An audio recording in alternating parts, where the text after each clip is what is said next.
Iamus was a fascinating character in Greek mythology, born into a family of gods and raised by a wise instructor named Iapetus. As a young boy, Iamus displayed extraordinary talent in divination, able to communicate with animals and foretell the future.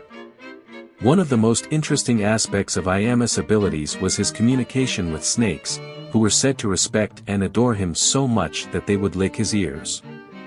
This unique connection with nature inspired Iamus to follow in the footsteps of his grandfather, the legendary oracle Melampus, and become a celebrated seer himself. Iamus' prophetic gift, however, was not always welcomed by those in power. King Pelias, for instance, took great offense to a prophecy that Iamus had made and had him imprisoned.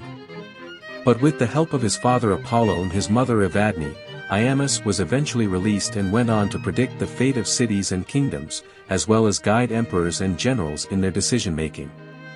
Through it all, Iamus remained a fascinating and enigmatic figure, whose talents and insights both intrigued and terrified those around him. His story serves as a reminder of the power of foresight, and the often complicated relationship between those who possess it and the societies they seek to advise. Evadne, a young woman, had fallen deeply in love with Apollo, the god of the sun. They shared an intimate moment that led to her pregnancy.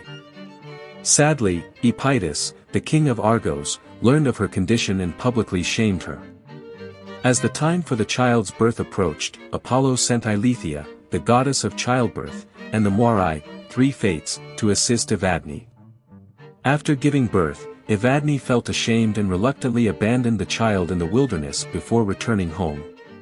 Miraculously, the child survived, nourished by honeybees that had been sent by either Apollo or the fates.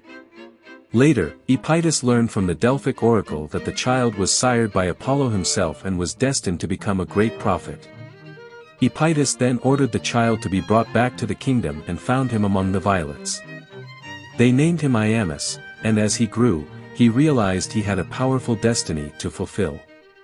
Through his grandfather, Poseidon, and his father, Apollo, Iamus called upon them for help and descended into the waters of Alpheos. Only Apollo answered his call and helped him unveil his purpose. With Apollo's guidance, Iamus became a master of prophecy and had the power to interpret the voices of birds. He went on to establish the Iamati, a family of priests from Olympia, and became a revered figure in ancient Greek mythology. In the end, Evadne's son rose to greatness, fulfilling his prophesied destiny. Do you want to explore more Greek mythology stories? Who do you want to see featured next? Subscribe and leave a comment below to let me know. I'll see you in the next video.